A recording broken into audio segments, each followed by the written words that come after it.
Yes, alright. Mwiro neza nizere ko meze neza. Twongeye kuba ikaze hano ku muyoboro Onebo Opportunity habo Rwanda. Nuko mbyumva ni Onebo nawe tukaba tugarukanye opportunity imeze neza. Dasso, niba warigeze utekereza kwinjira muri Dasso ukabura ahantu nyura, niba usanzwe utazi Dasso ariko ukaba yumvisa aka kanya, tugiye kuza turebere hamwe etese ni gute wakwinjira muri Dasso.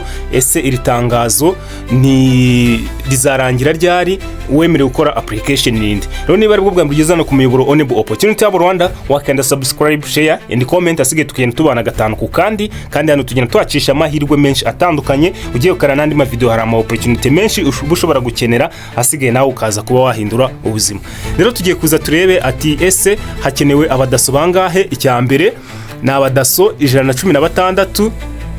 Ese usaba agomba kuba afite imyaka ingahe, nabyo tuze guhita tubirebaho. Ni imyaka 18 kugeza kuri 25, ukaba rasoje amashuri 6 yisumbuye.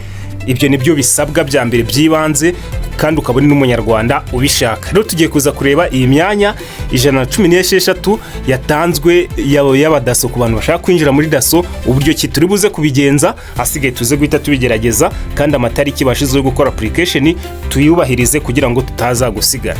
Rero hano hatangiye bavuga ngo itangazo ry'akazi. Ubuyobozi bw'umujyi wa Kigali buramenyesha abantu bose babyifuza kandi bujuje ibisabwa ko bushaka gutanga akazi ku bantu 116 ku myanya y'abagize urwego rushinzwe kunganira ubuyobozi bw'uturere mu gucunga umutekano mu mujyi wa Kigali. Dasso, kugira ngo umuntu yemererwe kwinjira muri Dasso agomba kuba yujuje ibi bikurikira. Rero tega amatwi kugira wumve ko ibi bikurikira ubyujuje, n'ubyuje uze guhita ukora application wihuse. Kandi twebwe ukeneye ko tugufasha, tumaze kubimenyera, uhita twandikira kuri nimero zacu arizo 072 7185042, asigaye tukaba twahita tugufasha bikagenda nk'umurabyo. Rero kugira wemererwe gukora application hano muri Dasso, ube waba umudaso nkuko tubibonye, ugomba kuba uri umunyarwanda. Yes, kandi igikurikiyeho yabisabye ku bushake. Ugomba kuba wasabye kuba umudaso ku bushake, nta wundi muntu we wagufosinze ngo ujyayo. Ugomba kuba uri umunyarwanda ukabisaba ku bushake, ndetse ukaba ufite imyaka iri hagati ya 18 na 25 nkuko twabibonye. Ari indakemwa, ugomba kuba indakemwa mu mico no mu myifatire, atarigeze akatirwa n'igifungo. Ugomba kuba utarakatiwe cyangwa utarahamwe n'icyaha ngo ukatirwe amezi 6 cyangwa se arenze. Ikindi ugomba kuba ufite impamyabumenyi y'amashuri nibura 6 yisumbuye, cyangwa iyo binganya agaciro. Ubwo bavuze iyo binganya agaciro, wenda ushobora kuba ufite level 5 murabizi yuko bo bavanga level 5, ariko niba ari abantu babarize ibintu muri TVT. Rero ubwo ni ukuvuga ngo nawe ugomba guhita ukora application. Ushobora upfa kuba rasoje amashuri 6 yisumbuye. Igikurikiyeho ugomba kuba ufite ubuzima bwiza n'imbaraga kugira ngo ushobore gukora imirimo ya Dasso. Bigaragazwa n'icyemezo cyo kwa muganga gitanzwe n'umuganga wemewe na leta. Ubwo ni ukuvuga ngo ugomba kugenda ukazana icyemezo kigaragaza ko ufite ubuzima buzira umuze, kigaragazwa n'umuganga wemewe na leta. Ubwo ntabwo ari ukuvuga ngo urahita ugenda uje kuri clinic ubonye ari yose. Oya, genda ku bitaro by'akarere bikwegereye, cyangwa se ahantu uzi ko uri buze kwasanga umuganga wemewe na leta aze guhita agufasha. Rwose iki cyangombwa uze ukihutana. Noneho ugomba kuba utarigeze wirukanwa burundu cyangwa ngo usezererwe mu kazi ka leta, kandi ugomba kuba watsinze neza ibizamini byo kwinjiza abakozi muri Dasso. Noneho ubwo igikurikiyeho tugiye kuza kureba inyandiko zisaba akazi zigomba kuba zigizwe na, kugira ngo noneho wowe uba ufite file yawe, dokima yawe yuzuye, ugomba kuza kuba ufite ibi tugiye kuza kubona.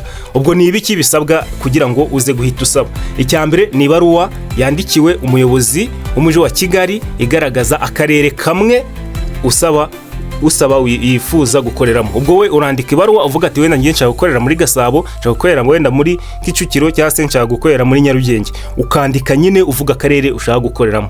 Ukaba ufite fotokopi irangamuntu, ukaba ufite fotokopi y'impamyabumenyi yawe, ukaza kuba ufite icyemezo gitangwa na muganga wemewe na leta cyerekana ko ufite amagara mazima, ndetse n'icyemezo cy'ubudakemwa mu mico no mu myifatire gitangwa n'umurenge. Ubwo ibi byangombwa ubwo ni nk'ibyangombwa ubundi bibiri uza kuba ugenda ushaka, kuko fotokopi irangamuntu urayifite na diplome yawe urayifite, icyangombwa nyine cyo kuba ufite ubuzima buzira umuze ndetse n'icyangombwa cy'imisoro n'ifattura kura ku murenge, ni ibyo ngibyo uza kuba wowe ujya gushaka. None ukuvuga ngo inyandiko isaba akazi zizagezwa mu bunyamabanga bw'akarere usaba akazi yifuza gukoreramo kuva tariki ya 15, ubwo nuvuga ngo tariki 15 niho bazatangira gutanga ubusabe kugeza ku tariki ya 21 z'ukwezi kwa gatandatu, bigakorwa mu masaha y'akazi guhera saa 3 za mu gitondo kugeza saa 11 z'umugoroba.